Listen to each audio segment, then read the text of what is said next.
Bismillahirrahmanirrahim. Dear students, Assalamu alaikum. I am Naveed Ahmed Naveed, your chemistry teacher. Today we are going to learn chemistry topic from class 10th. Topic is self-ionization or auto-ionization of water. Dear students, self-ionization or auto-ionization of water. आप जानते हैं कि ionisation का मतलब होता है किसी compound का अपने आयंस में डिस्ट्रीब्यूट हो जाना, डिवाइड हो जाना। सेल्फ आयोनाइजेशन मतलब खुद ब खुद या अपनी ही आयोनाइजेशन या ऑटो आयोनाइजेशन, ये भी ऑटोमेटिक आयोनाइजेशन। अब ये क्या है? वाटर के केस में हमने इससे पहले ये पढ़ा है कि water is an amphoteric compound.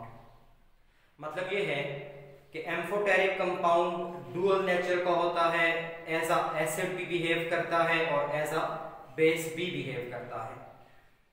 तो डियर स्टूडेंट्स, वाटर की ये जो एम्फोटेरिक नेचर है, ये वाटर की सेल्फ आयोनाइजेशन या ऑटो आयोनाइजेशन की रीजन है। कैसे है? फर्स्ट करें, हम वाटर के दो मॉलिक्यूल जो है वो ले लेते हैं। हम सपोज कर लेते हैं कि वाटर का ये वाला molecule as an acid behave कर रहा है और ये वाला जो मॉलिक्यूल है ये एज अ बेस बिहेव कर रहा है। डियर स्टूडेंट्स, लोरी-ब्रॉन्स्टड कंसेप्ट में हमने पढ़ा है कि एसिड प्रोटॉन डोनर होता है और बेस प्रोटॉन एक्सेप्टर होता है। अगर हम लोग इस वाटर को ऐसे लिखते हैं H सिंगल बॉन्ड OH, तो वाटर जो है ये अपना प्रोटॉन ये डोनेट करेगा बेस मॉलिक्यूल को, due to which we will get hydronium ion और हाइड्रोऑक्सोनियम आयन।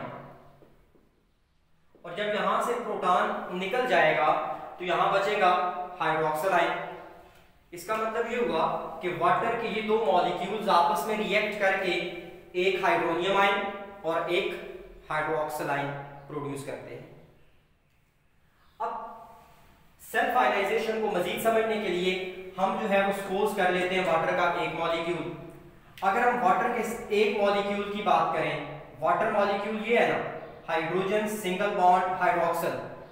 अगर ये डिसोसिएट हो तो we will get one hydrogen ion and one hydroxyl ion. अब इस रिएक्शन के लिए हम Kc लिखते हैं। लॉ ऑफ मास एक्शन हमने प्रीवियस एक चैप्टर में पढ़ा है। तो इस रिएक्शन के लिए Kc क्या बनेगा?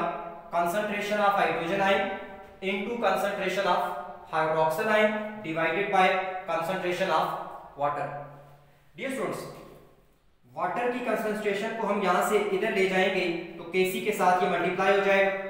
तो Kc multiply by concentration of water and this is equal to concentration of hydrogen ion and concentration of hydroxyl ion. Dear students, water जो है वो वीक एसिड और वीक बेस है और इसकी जो आयोनाइजेशन है वो बहुत ही कम होती है। यानी अगर हमारे पास इसके बहुत सारे मॉलिक्यूल्स हैं तो इसमें से बहुत थोड़े से मॉलिक्यूल जो है वो हाइड्रोजन आयन और हाइड्रोक्सिल आयन प्रोड्यूस करेंगे, बाकी सारे के सारे इसी फॉर्म में रहेंगे।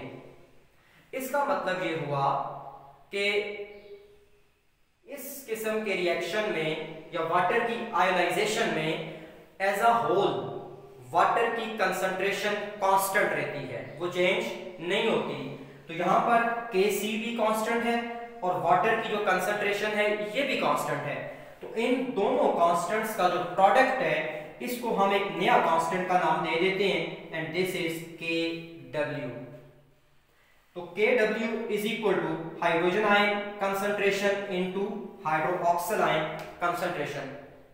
डियर स्टूडेंट्स, याद रखिएगा कि ये जो हमारे पास न्यू कांस्टेंट Kw आया है इसको हम कहते हैं self ionization constant of water, ionization constant of water और dissociation constant of water.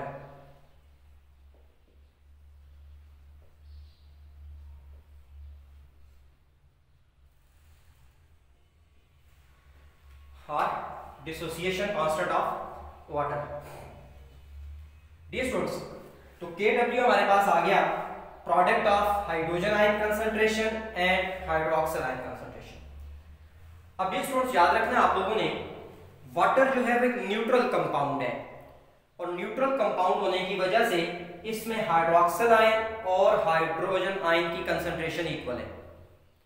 25 degree C पे वाटर में हाइड्रोजन आयन की कंसंट्रेशन है 10⁻⁻⁷ मोल पर डीएम क्यूब और हाइड्रोक्सिल आयन कंसंट्रेशन जो है उसकी वैल्यू भी कितनी है 10⁻⁷ मोल पर डीएम क्यूब। अब दोनों की वैल्यूज हमारे पास आ गई हैं, इन दोनों की वैल्यूज को इस इक्वेशन में पुट कर दें तो आपको मिलेगा Kw की वैल्यू, और Kw की वैल्यू बनेगी 1 × 10⁻14 कब 25 डिग्री सेंटीग्रेड पे।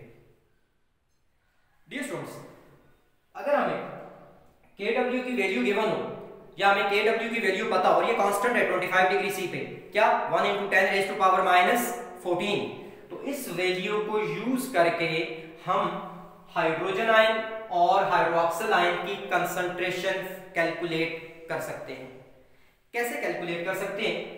देखें, हम फर्स्ट कर लेते हैं, बल्कि हम जानते हैं कि Kw is equal to concentration of hydrogen ion into concentration of hydroxyl ion, और ये इक्वल होता है 1 × 10⁻14।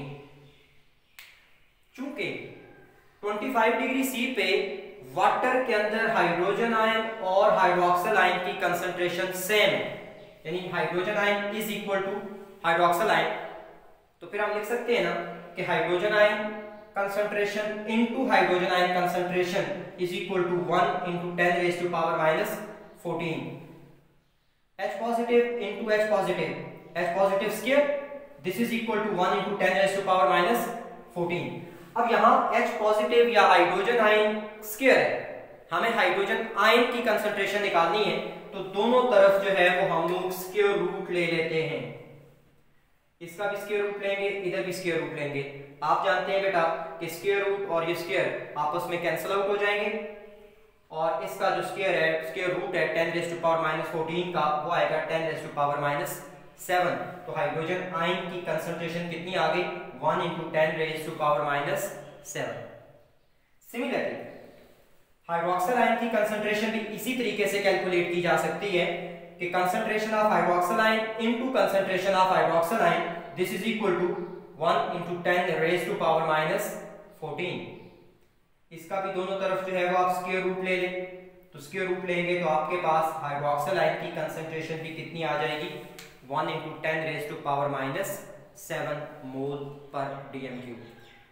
डियर स्टूडेंट्स, ये हमारे पास टॉपिक था सेल्फ आयनाइजेशन और ऑटो आयनाइजेशन ऑफ वाटर, और ये एक इंपॉर्टेंट शॉर्ट क्वेश्चन है जो आपके पास पेपर में आ सकता है। नंबर 1 दो पार्ट्स में मैंने किया है, एक है डेरिवेशन ऑफ Kw या self ionization constant of water, और दूसरा है calculation of hydrogen ion and hydroxyl ion from Kw। तो ये दो शॉर्ट क्वेश्चंस आपके पेपर के लिए बन सकते हैं। Thank you so much. अल्लाह हाफिज़।